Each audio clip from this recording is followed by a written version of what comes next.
Chloe San Jose, nagsalita na sa mga paratang na ibinabato sa kanya matapos ilabas ang mga screenshots ng kanyang mga chat messages na di umano'y pambabastos sa ina ng kanyang boyfriend na si Carlos Yulo. Sa kanyang Facebook account, ay matapang na binueltahan ni Chloe San Jose ang mga paratang sa kanya ng pamilya Yulo na siya umano ang dahilan kung bakit lumayo ang two-time gold medalist na si Carlos Yulo sa kanyang pamilya.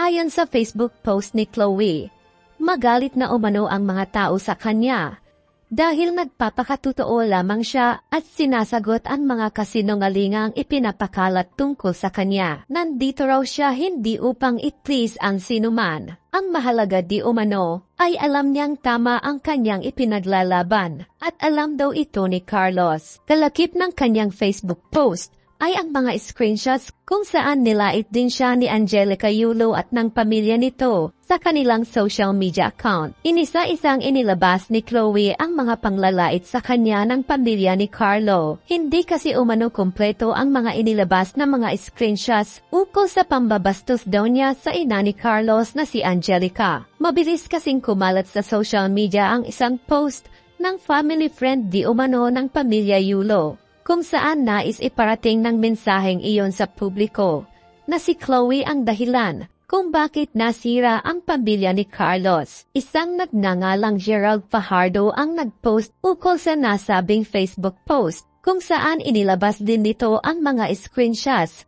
galing sa group chat ng pamilya. Makikita dito ang mga pambabastos umano ni Chloe San Jose kay Angelica Yulo, kasama ang pagkukumpara ng trabaho ng mga magulang niya sa mga magulang ni Carlos. Ayon pa dito, na matapos isiksik ang kanyang sarili sa pamilya Yulo, ay saka nito itutulak palabas ang mga ito. Sinabi din nito na hinusayan umano ni Chloe na alisin ang bawat tao sa paligid ni Carlos, kaya siya lang daw ang naging kasama nito sa journey ni Carlos sa katatapos lamang na Olympic.